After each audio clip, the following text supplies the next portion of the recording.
Paul Robinson, thanks for coming on, my friend. Appreciate it. Yeah, it's a pleasure to be here. Tell folks who are watching here a little bit more about who you are, what you do, nature of the business, and tell me the quick story of what was going on before you and I started working together. Sure. So, Paul Robinson, CEO of Insunet Technology Group. We are a technology services company with a niche focus on merger and acquisitions. Uh, Prior to the program, prior to getting involved in the marketing strategy, we have a roughly 12-year operating history, and up until this, past year, all of the marketing, all of the business that we were conducting was by referral and word of mouth. What prompted you to realize that was either a problem or an opportunity that could be capitalized on? Certainly, big picture, referral, word of mouth type, business. It can be, it can be very spotty, right? And it doesn't allow you to have a consistent pipeline. And I want to grow and scale the company. And in order to do that, you have to have a true comprehensive marketing strategy and execution in place. And referral, word of mouth just wasn't there. So we needed to, take a step outside of the comfort zone and bring in something a bit more comprehensive that would allow us to scale. And you've done well, to be clear. I mean, you're a $5 million business, you had 20 plus employees. So it's not like you were floundering. You had done well with referrals and word of mouth, but it sounds like you saw an opportunity to do more deliberate marketing to get you to, the $10 million level and beyond. And that's right. That's true. We have a solid base and a solid foundation, but in order to get to that next phase, that next tipping point, we needed something a bit more comprehensive. What were some of the things that you were looking for in that regard? Like, how did you see the options available to you in the marketplace? Well, one of the first things that crossed my mind was understanding and bringing in some type of digital marketing strategy in-house. I mean, you think about all the different social media platforms that are out there and how, some of the leading businesses are growing. They have a very, very focused digital marketing presence. And so that was a huge gap for us. And so, I began the search looking for, a way to bring that capability in-house, or at least to augment our team. And you did that, and you got some great people on your team, right? That help out in that regard, and you've got some fantastic capacity. Before you and I started working together, were there other, programs, consultants, coaches, advisors that you were considering? And if so, ultimately we jumped in together. What made you work with us as opposed to somebody else? Yeah. So we had a marketing plan and strategy, but that really took the form of blogs, articles, different insight pieces that we would, put out as press releases and things. But to really bring something in that would be the true difference maker, right? We needed to go that extra mile and get into video, get into social, get into some of these newer things that are happening out there. That was sort of the big gap for us, and so that's what sort of prompted the search. Now, an interesting thing here is you're in a very buttoned up traditional industry. It's IT services, it's M&A, right? And you're dealing with the bankers and the lawyers and the accountants and the M&A consultants, like not exactly the most innovative, like bleeding edge marketing types. Did that concern you at all? Like, were you afraid that maybe you were too early, too quick to jump on this? Like, how did you think that through? That's a very good and high quality question. I felt there's a small amount of apprehension because, generally in the tech space and more specifically in the M&A merger and acquisition area, you don't have a lot of companies out there that are doing or executing a digital marketing strategy. It's very word of mouth. It's very referral based. And there's only a small few that are doing it. So I did go into it with a small amount of apprehension, but on the other hand, I realized, in terms of, positioning and getting our name out there and being able to showcase and highlight all of the past performance, past projects, and, really begin to carve out a name for ourselves. There was really no other way to do that, especially at scale. I mean, we're in this information, internet age, social media, to really get your name out there. My name as the CEO, the company's name, our track record. We needed some type of digital presence that would stand out, from the crowd. And did you see that as an opportunity that if we really nail this thing, if we get our name out there in ways that our competitors probably aren't thinking about, that would present a competitive advantage? Absolutely. There's no doubt in my mind. We'll see a 10x, maybe even 100x, growth in our business as a result of a successful and focused execution, of a digital marketing strategy. No doubt in my mind. And I want to get into what some of the particular shifts and transformations were that you and your team experienced working together. But I'm curious first, there's other options in the marketplace. I'm not the only guy, right? Maybe the only bald one, but I'm not the only guy, right?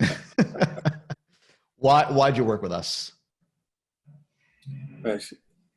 For me, very, very simple. I came across your information, I believe on YouTube. It may have been LinkedIn. I'm not entirely sure, but it was the way that you articulated the value proposition, what to say, how to say it, where to say it, and use very, very on point tactics to make something happen, right? And it resonated with me. I mean, almost within the first 15, 20 seconds, I'm thinking, yes, I didn't know exactly what it was or who it is or what we needed, but when I saw your information, your marketing information out there, and the promise of the value proposition and the promise of where we would be and where we could get to, it was clear in my mind that this is the direction we needed to go. And you mentioned something offline when we were talking earlier about how you haven't really seen, and it's something I hear a lot, and I'd love to hear it from you again. You haven't really seen much in terms of other consultants, coaches, advisors, experts who are able to package something for the very buttoned up traditional consulting professional services community, right? Especially firms that are at 7 figures and beyond, $5 million in your case, not a small company, right? That enables them to engage a digital marketing strategy in a meaningful way. Was this one of the first, offers of the type that you saw in that regard? Good question. So no, there were several other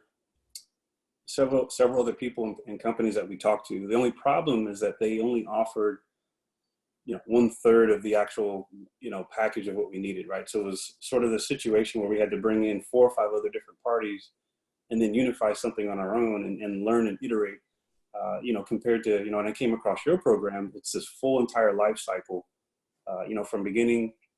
In M&A, we call it cradle to the grave, but, from beginning to end, comprehensive strategy that we could actually work and execute on. And I didn't have to bring in this, team of individuals to make it happen. It was a comprehensive program. Grave is a bit morbid for me, but I get what you're saying. I mean that in the most positive context. Awesome, Paul. So take me through the experience. And I'd love for you to tell me kind of what the big, we'll take it one by one. I know we got a couple of points to hit here. What were the big transformations, shifts, takeaways that you and your team got out of the experience working together? We're still working together, but we've come over the first 90 days now. What are you taking away? What am I taking away? Well, where would you like me to start?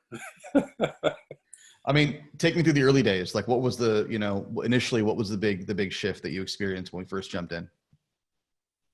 The big shift, I think one of the challenges that we've had is trying to be everything for everyone in terms of who we're marketing, who we're selling to, who we're trying to offer our services to. And I think right out of the gate, if I can go back to 90 days prior, one of the first exercises we went through your program was to get very, very clear, crystal clear on who it is we're communicating to. I mean, that's so important, because then you really understand that person's, that group's, that client's pain points. You really begin to understand that industry. You can become an expert in that area, right? And so that was a good level set, a good aha, a good growth moment, I think, not only for myself, and then, for everybody on our team. It's just, let's get crystal clear. Let's have a target. Let's focus. Let's truly understand that target and communicate to that target in a very meaningful way. And I think that was something that I believe in the very, very beginning of the program, you walked us through. It was key. Yeah, and I think what's interesting there for you, and it's very common, is there was the end user client that you want to pursue, and we have a strategy around that.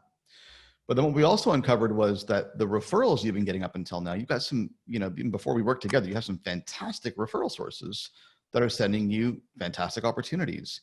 And we looked at it and we said, well, maybe we can scale that. Maybe we can make that less passive and more active and more predictable. Talk me through that. How did that take shape? Yeah, she did transform or expand our awareness on the referral network possibilities. In the M&A environment, there's a huge ecosystem. So there's tax strategists, transaction attorneys, just a plethora of people. And beginning to think in the context of approaching some of those people, enhancing their value proposition by nesting our services and referring them, perhaps referring them into clients, and things along that nature. I think it was very pivotal in a sense, because we've as a result of that outreach, we've connected with some very, very high profile people. In fact, there's been some relationships that we developed literally in short order that are some of the top 3 or 4 in the country. Just really, really, really strategic relationships for us. So not sure if that's the right direction we were going to go, but it's proven to be really good for us. No, I think it's critical, because look, at the end of the day, people think that I poo-poo on referrals. It's not true, right? I just want to be predictable and deliberate and not passive, right? At the end of the day, your clients, they're gonna be more likely to work with you if you come on the back of a trusted referral. But if 10 people know who you are right now from a referral perspective, what if we make that 100? What happens to the business? To your point, at 10x's. And last time I checked, how many referral calls are you taking per week these days? That's a loaded question, my friend. So there's a pre-Paul appointment, pre 90-day Paul's appointment schedule, and now a present and post. And so now, quite literally, Tuesdays, Wednesdays, and Thursdays are completely blocked out for appointments with actually very, very high quality people, referral network people, so contacts. So yeah, we're actually booked out for several weeks now. And the good thing about your deal sizes is we don't need a lot of those people to bring us deals. We need actually a very small percentage. So there's a pretty wide top of funnel here, right? We need a small percentage of them to come through with those big, multi 6-figure deals, and you're going to do very, very well. Precisely. Yeah. Every 10 appointments, 1 or 2 of those yield good relationship. That's all we really need. How are you thinking about, I hope you don't mind me going here. How are you thinking now about your role as CEO? Now that there's obviously more demand on your time to sell, build relationships, which is obviously a big part of your role as CEO. How has that been evolving, and how's your thinking evolving? The big shift for me is I have to be less operations focused, and more, I have to dedicate more time to the marketing and making sure the strategy is being executed and actually being there. And being that front and center spokesperson, just communicating our vision, what it is we're offering, how we're delivering it, and being less involved in the delivery of our services. I've had to make that shift in order to keep up with the amount of contacts and relationships, new relationships that are coming in. So it's transforming my mind. I have to graduate from being a $5 million CEO of a $5 million company and start thinking about what does 10, 15, or 20 million deal look like. Tell me a little bit about the team, Paul. I know you already had a great team that was engaged. When I came in, we started working together. How do you feel the team has evolved in their level of engagement, capacity, skills? Talk me through that. There's so many different things here, but probably the one thing that sticks out in my mind is I asked or requested or had our entire team, so both anybody who's involved in marketing, sales, and operations, go through the program, and for a very specific purpose, so they can understand what it is we're selling, how we're going to deliver it, how we're communicating it, so that they can have that outreach presence as well. Sort of the outcome of that, everybody, the entire team is just fired up. They're excited about what we're doing, how we're communicating it. They know that we're sort of on the leading edge of digital marketers. We have a hot service. The market is responding very well. It's just been such an overwhelmingly positive experience. Educational for them as well. And that's key, because traditionally it's just, sort of the trap small business owner trap is you sort of build this empire around you. You retain all the knowledge, you retain all the information, and you go out and go dictate. Whereas if I took a different approach here, outside of my comfort zone a little bit, admittedly, but I got the team fully involved. They became engaged. It became, they each had a level of ownership of their, individual area of contribution. And, it became a 1 + 1 = 10. So it's just been amazing. Yeah, I mean that's the founder's dream, right? It's like it goes from you being the guy that has to drive everything to now you have this fantastic team on the marketing and the sales side that's Right. really dialed in, has a shared focus. You're not having to convince people there's a certain way of doing things. They've been involved in the process from the beginning, like early days, right? And now everyone's locked in, and Right. that's brilliant. That's the dream right there. It's been exciting to watch. Awesome, Paul. Anything else that you think is important to mention that we haven't covered here?